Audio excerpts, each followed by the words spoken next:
Hello friends, આજે હું તમારી સાથે શેર કરીશ બજાર કરતાં સસ્તી અને સારી પાઉંભાજીની રેસિપી।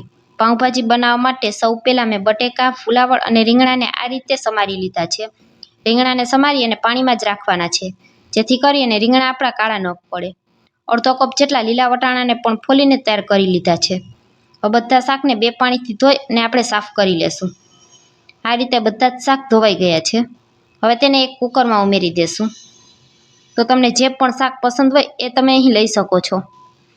2 ગ્લાસ જેટલું પાણી ઉમેરી દેશું। તમને પસંદ હોય તો તમે બીટ અને ગાજરનો પણ ઉપયોગ કરી શકો છો। સ્વાદ અનુસાર મીઠું ઉમેરી દેશું। ચમચીથી તેને મિક્સ કરી દેશું।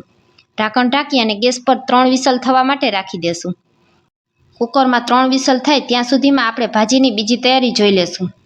તો ભાજીનો વઘાર કરવા માટે સૌ પહેલાં આપણે ટમેટાની ગ્રેવી તૈયાર કરી લેશું।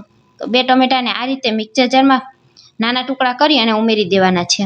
ઢાંકણ ઢાંકી અને આ રીતે એકદમ સરસ સ્મૂથ એવા પીસી લેશું।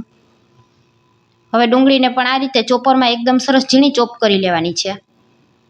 કુકરમાં વિસલ થાય ત્યાં સુધીમાં ડુંગળી અને ટમેટાને આપણે આ રીતે તૈયાર કરી લીધેલા છે। હવે તેને આપણે થોડી વાર માટે સાઈડમાં રાખી દેશું અને કુકરનું ઢાંકણ ખોલીને જોઈ લેશું। 3 વિસલ થઈ ગઈ છે। કુકરમાંથી વરાળ નીકળી જાય એટલે ઢાંકણ ખોલી અને શાકને જોઈ લેશું। તો બધા શાક આપણા એકદમ સરસ ચડી ગયા છે। હવે પાઉંભાજી મેસરની મદદથી આપણે તેને મેશ કરી લેશું।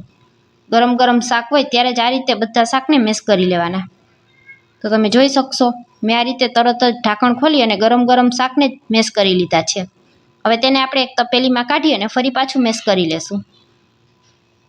હવે બધા શાક આપણા એકદમ સરસ સ્મૂથ એવા પીસાઈ ગયા છે। તો હવે આપણે મેસરને બહાર કાઢી લેશું અને તેને થોડી વાર માટે સાઈડમાં રાખી દેશું। આ રીતે બધું એક સરખું પીસાઈ જાય એ રીતે આપણે તેને મેસરની મદદથી મેશ કરી લેવાનું। હવે એક કઢાઈમાં તેલ ગરમ કરવા રાખી દેશું। તેલ એકદમ સરસ ગરમ થઈ જાય એટલે આપણે ચોપ કરેલી ડુંગળી છે તેને ઉમેરી દેવાની છે। ડુંગળી એકદમ સરસ તેલમાં સંતળાઈ જાય ત્યાં સુધી આપણે તેને થવા દેશું।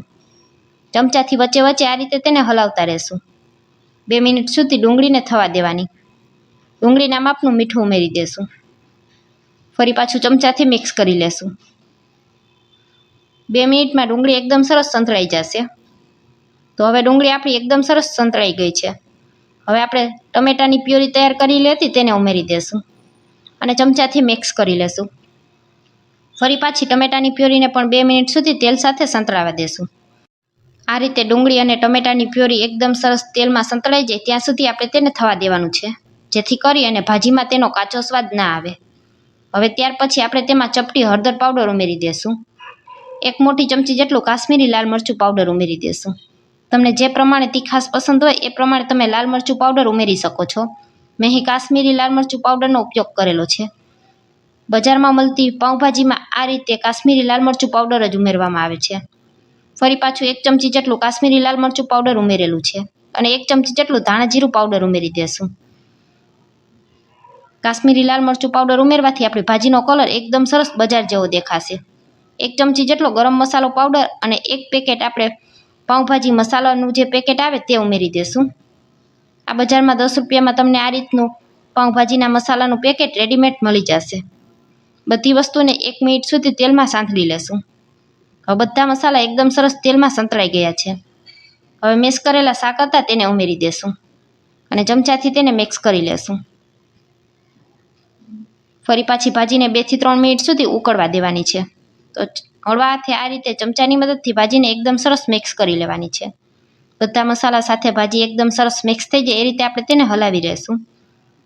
ગેસની ફ્લેમને મીડિયમ રાખવાની છે, જેથી કરીને ભાજી આપણી તળિયે બેસે નહીં। હવે તમે જોઈ શકશો ભાજી એકદમ સરસ મિક્સ થઈ ગઈ છે। તો 2 થી 3 મિનિટ સુધી આપણે તેને ઉકળવા દેવાની છે। હવે આ સમયે આપણે તેમાં 1 લીંબુનો રસ નીચવી દેવાનો છે।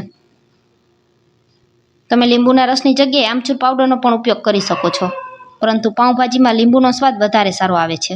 તમારી પાસે બેમાંથી જે હોય તે તમે ઉમેરી શકો છો। હવે થોડું આપણે બટર ઉમેરી દેશું। પાઉંભાજીમાં બટર ચોક્કસથી ઉમેરવાનું। બજારમાં મળતી પાઉંભાજીમાં બટરનો જ ઉપયોગ કરવામાં આવેલો હોય છે। તમને વધારે બટર પસંદ હોય તો તમે ભાજી વઘારતી સમયે પણ બટરનો ઉપયોગ કરી શકો છો। બટર બધું ઓગળી જાય ત્યાં સુધી આપણે તેને થવા દેશું। હવે ગેસની ફ્લેમને બંધ કરી દેશું અને ઉપરથી લીલા ધાણા છાંટી દેશું। તો તૈયાર છે આપણી ગરમા ગરમ ભાજી। હવે આપણે પાઉંને ગરમ કરી લેશું. તો ગેસ પર મેં તવો ગરમ કરવા માટે રાખી દીધો છે. થોડી વાર માટે ભાજીને ઢાંકીને સાઈડમાં રાખી દેશું અને પાઉં લઈ લેશું. પાઉંને ગરમ કરવા માટે પાઉંમાં ચાકુની મદદથી આ રીતે વચ્ચેથી એક કટ લગાવી લેશું અને હવે તવા પર આપણે પાઉંને શેકીને તૈયાર કરી લેશું. તો તમને બટર અથવા તેલ જે પણ પસંદ હોય તે તવા ઉપર લગાવી અને પાઉંને શેકી લેવાનું.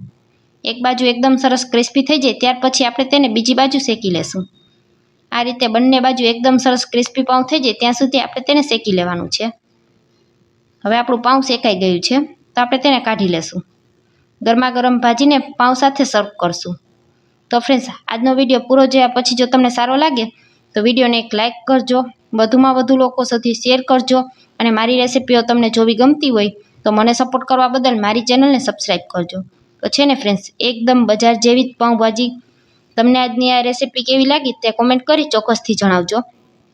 આ રીતે ઘરે પાઉંભાજી બનાવશું તો બજાર કરતાં એકદમ સસ્તી અને હેલ્થી પાઉંભાજી બનીને તૈયાર થશે. ફરી મળીશું આવા જ એક નવા વિડીયો સાથે. ત્યાં સુધી સૌને મારા જય માતાજી.